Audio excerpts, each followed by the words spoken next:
hamma narsa inshaalloh yaxshi bo'ladi, bugungi kunim eng go'zal kun bo'ladi degan niyat bilan turadi.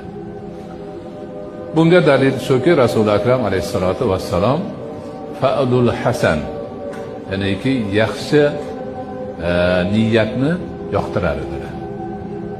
Shum niyatlikni mutlaqo yoqtirmasdilar. Hadis sharif.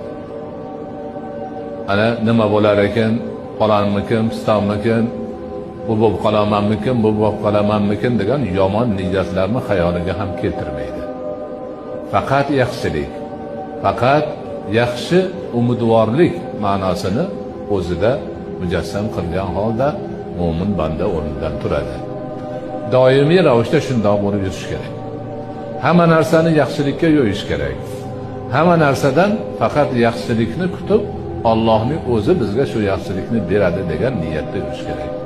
Shu niyatlik qilish, yomon narsalarni o'ylash, u bo'lib qolarmikin, bu bo'lib qolarmikin deyish insonning ruhiyatini tushiradi, o'zini demak dadilligini yo'qotadi, hadiksiraydigan, har qadamida nima yomon niyat uni churg'ab oladigan holat bo'ladi.